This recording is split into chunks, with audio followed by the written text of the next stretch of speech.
South আফ্রিকার umpire Adrian হোলস্টক আর ভারতের জনপ্রিয় ক্রিকেটার দীনেশ কার্তিক আমার সঙ্গে ছবি তুলতে চেয়েছিল। भाई साहब कुछ ज्यादा नहीं हो गया मतलब कुछ भी सॉरी আম্পায়ার এড্রিয়ান হোলস্টক আর দীনেশ কার্তিকের সঙ্গে আমি ছবি তুলতে চেয়েছিলাম আর ছবি তুলতে পেরে খুব খুশি হয়েছিলাম। তবে চলার পথে আমার সঙ্গে অনেকে ছবি তুলতে চেয়েছিল, বাইক দাঁড় করিয়ে অনেকে ছবি তুলেছিল, অনেকে আবার ভিড় করে আমার জার্নির গল্প শুনছিল, কোথাও আবার সবাই আমাকে ঘিরে ধরে আমার আইডি নিচ্ছিল। এই আরপিএফ স্যার, এই প্রবাসী ইন্ডিয়ান ফ্যামিলি, এই দুই ভাই সহ আরও অনেকে আমার সঙ্গে ছবি তুলতে চেয়েছিল। এমনকি অনেকে ইন্টারভিউ টাইপেরও নিয়েছিল আমার জার্নি সম্পর্কে জানার জন্য। তবে এই দুই ভাই আমার সঙ্গে প্রথম ছবি তুলতে চেয়েছিল আর আমার জার্নি সম্পর্কে প্রথম ইন্টারভিউ নিয়েছিল এই ভাই। You guys have been traveling in the bike. How long have you guys been traveling? I'm traveling from West Bengal. 3 दिन हो गया, 4 अक्टूबर को निकला था। अभी तो 7 तारीख है। আর স্কুল ফেরত খুদে পড়ুয়া থেকে শুরু করে পথ চলতি অনেকেই অনেকভাবে অ্যাপ্রিসিয়েট করেছিল এই জার্নিটা, যেটা আমার কাছে সম্পূর্ণ অন্যরকম একটা পাওনা। তাই এই জার্নিটা JOURNEY না হয়ে JOYEARNE ফিল হচ্ছিল। সত্যি আনন্দ উপার্জন করেছি অনেক। যেমন তোমরা ভিডিও দেখলে লাইক, কমেন্ট, শেয়ার আর সাবস্ক্রাইব করলে খুব ভালো লাগে। এই যেমন গত 17, 18, 19 ডিসেম্বরে আপলোড করা ভিডিওগুলোতে অনেকে কমেন্ট করেছো।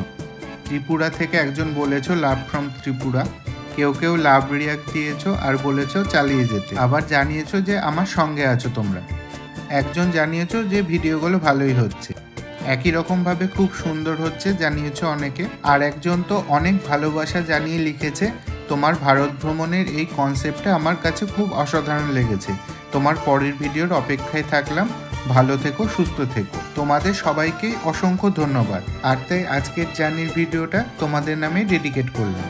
আজকে জার্নির 4র্থ দিন। তো নমস্কার বন্ধুরা, হ্যাপি নোম্যাড লাইফে সবাইকে স্বাগত জানাই। সকাল সকাল রেডি হয়ে বের হই হোটেল রুম থেকে। আজকেও ভেবেছিলাম তাড়াতাড়ি বেরোবো, কিন্তু প্রতিদিনের মতন আজকেও ঘুম থেকে উঠতে লেট হয়ে যাওয়ায় বেরোতে লেট হয়ে যায়।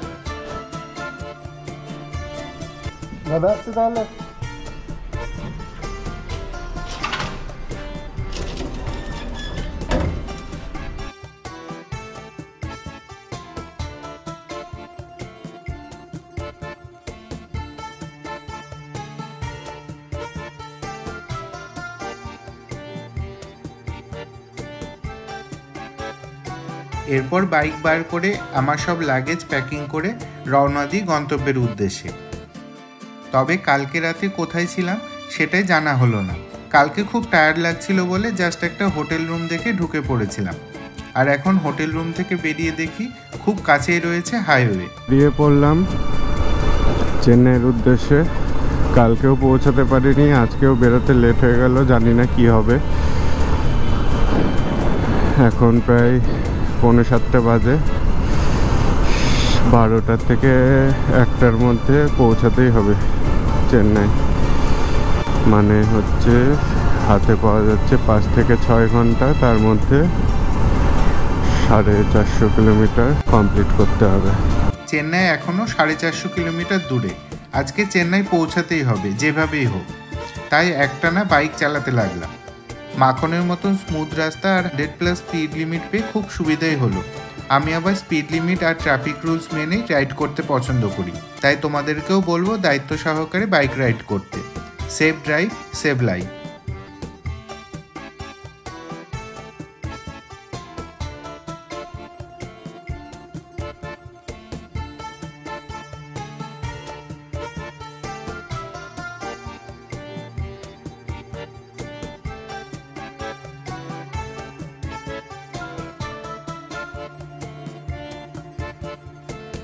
একটা জিনিস খেয়াল করলাম যে এখানে রাস্তাঘাট খুবই পরিষ্কার পরিচ্ছন্ন রয়েছে, আর তাই জার্নিটাও খুব ফ্রেশ লাগছিল।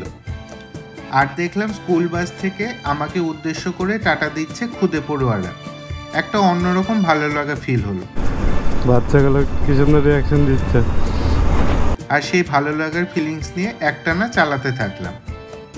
আজকেও জার্নির আবহাওয়াটা খুব সুন্দর, তাই ভেবেছিলাম কোথাও দাঁড়াবো না, কিন্তু ভাবলে আর কি হবে, ছুঁচোয় পেটে ডন মারতে থাকলো, তাই ঢুকতে হলো একটা হোটেল।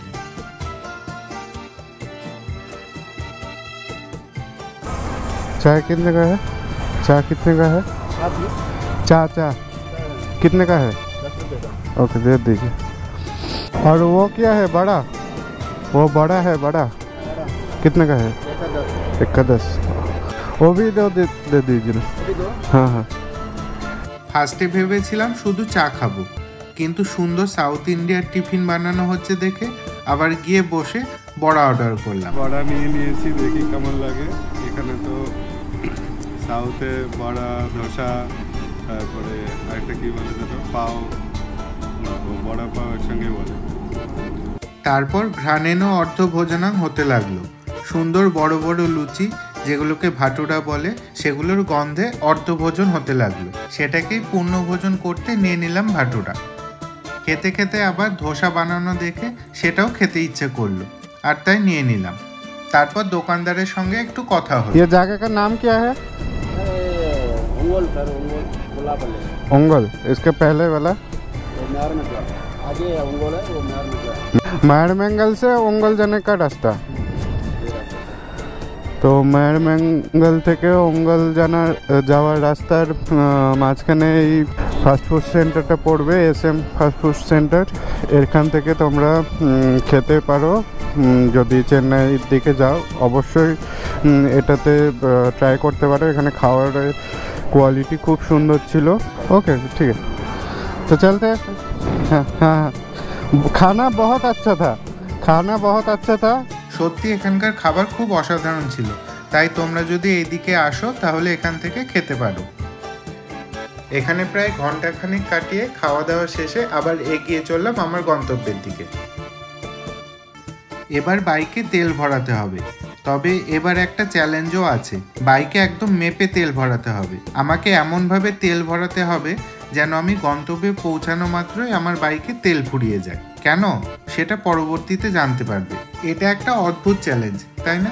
তাই ম্যাপে দেখে নিই যে চেন্নাই আর কতটা বাকি, আর সেই মতন পেট্রোল ভরাই। 322, তার মানে হচ্ছে 6 লিটার ভরলেই যথেষ্ট।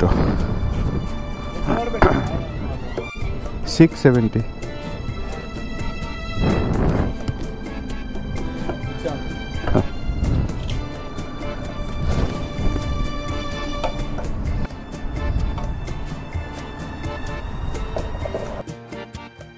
তেল ভরানো শেষে আবার রওনা দিলাম, আর দেখলাম কয়েকজন আমাকে হাইফাই করছে। আমিও হাইফাই করলাম, কিন্তু পর মুহূর্তেই দেখি তারা রেসের মুডে চলে গেল। কিন্তু আমি তো রেস করব না, কারণ আমার জার্নিটা 100 মিটারের রেসের মতো নয়, বরঞ্চ অনেকটা ম্যারাথনের মতো। গন্তব্য বহুদূর, তাই তাদেরকে এই ড্র্যাগ রেস জিততে দিয়ে আমি জিতে গেলাম। তারপর আবার দেখা হয় দুজন রাইডারের সঙ্গে। তারাও ইশারা করে আমার এই জার্নিটাকে অ্যাপ্রিসিয়েট করছিল। কথা হয় তাদের সঙ্গে। हाँ चेन्नई जा रहा हूँ, चेन्नई टू ओके। কি কথা হলো সেটা আমিও জানি না, তারাও জানে না। তবে আস্তে আস্তে জার্নিটা উপভোগ করতে লাগলাম, যখন দেখলাম আমার ভারত ভ্রমণের উদ্দেশ্যটা সবাই পছন্দ করছে। এইসব ফিল করতে করতে গুগল ম্যাপের এক্সপেক্টেড টাইমকে বিট করে প্রায় 5 থেকে 5.5 ঘন্টার মধ্যে পৌঁছালাম চেন্নাই, আমার প্রথম গন্তব্য। যেন গেমের ফার্স্ট লেভেল পার হলো। কিছুটা কনফিডেন্সও ফিল হলো, মনে হলো হয়তো পারবো 50 দিনে পুরো জার্নিটা কমপ্লিট করতে। চেন্নাই শহরটা খুব সুন্দর লাগলো, বেশ পরিষ্কার পরিচ্ছন্ন রাস্তাঘাট আর সাজানো গুছানো একটা শহর। চেন্নাইয়ের সেই সুন্দর রাস্তা ধরে এলাম চেন্নাইয়ের চিপক স্টেডিয়ামের কাছে। স্টেডিয়ামের সামনে পৌঁছে গেছি শেষ পর্যন্ত। হ্যাঁ, এটাই আমার গন্তব্য। চেন্নাই স্টেডিয়াম কেন আমার গন্তব্য? কারণ এটাই আমার জার্নির উদ্দেশ্য। স্বপ্ন দেখেছিলাম ওয়ার্ল্ড কাপে ভারতের সবকটা ম্যাচ দেখতে যাব বাইক নিয়ে, এক স্টেডিয়াম থেকে অন্য স্টেডিয়ামে। আর সেটা করতে গেলে ভারতের চেন্নাই, দিল্লি, আহমেদাবাদ, পুনে, ধর্মশালা, লখনৌ, মুম্বাই, কলকাতা, ব্যাঙ্গালোর হয়ে আবার মুম্বাই, আহমেদাবাদ হয়ে কলকাতা ফিরতে হবে। শুনতে কয়েক সেকেন্ড টাইম লাগলেও জার্নিটা ছিল ঠিক ততগুণই কঠিন। আর সেটা আদৌ কমপ্লিট করতে পেরেছিলাম কিনা, আর পারলেও কি করে করেছিলাম, সেটা জানতে দেখতে হবে এই পুরো সিরিজটা। তাই সাবস্ক্রাইব করে নাও আর দেখতে থাকো। স্টেডিয়ামের বাইরে পৌঁছেই দেখি সবাই উকিঝুঁকি মারছে, হয়তো প্লেয়ারদের প্র্যাকটিস চলছিল আর সেটাই দেখছিল। তবে আমি সোজা স্টেডিয়ামের ভিতরে ঢুকে গেছিলাম। স্টেডিয়ামের একদম ভিতরে ঢুকে এসেছি, কিছু একটা হচ্ছে ভিতরে, কারণ অনেক ভিড়। তারপর বেরিয়ে চারপাশটা দেখছিলাম কি হচ্ছে না হচ্ছে। স্টেডিয়ামের বাইরে তখন প্রচুর মানুষে আনাগোনা, অনেকে আমাকেও নোটিশ করছিল আর আমার জার্নির কনসেপ্টটা জেনে নিচ্ছিল। হয়তো আমার এই কনসেপ্টটা অনেকের ভালো লেগেছিল, তাই এই দুইজন ভাই প্রথম আমার সঙ্গে ছবি তুলবে বলে আবদার করেছিল।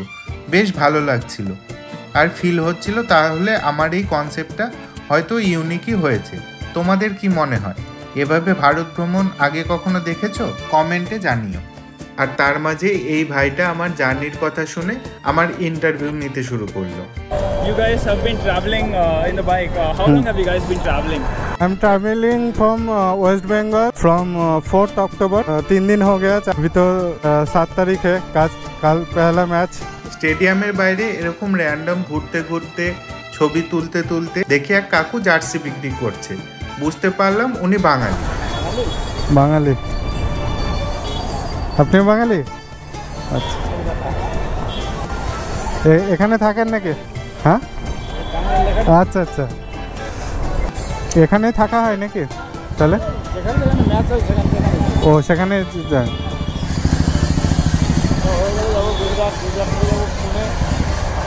দিল্লিতেও যাবেন? কেন? বেচতে দেয় না? ও তাহলে এরপরে হচ্ছে গুজরাটেরটাই যাবেন। চেন্নাই হোক বা চায়না, তুমি যেখানেই যাও একটা না একটা বাঙালি পেয়েই যাবে।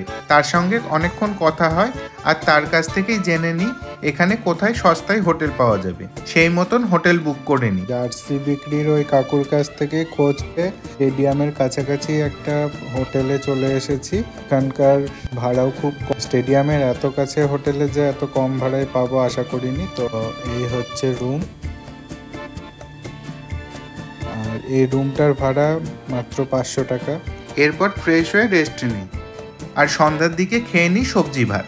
আগামীকাল ইন্ডিয়ার প্রথম ম্যাচ, ইন্ডিয়া ভার্সেস অস্ট্রেলিয়া। প্রথম ম্যাচ বলে কথা, একটা তো গুরুত্ব থাকে, তবে তার সঙ্গে আমার সামনে আসবে একটা বড় চ্যালেঞ্জ।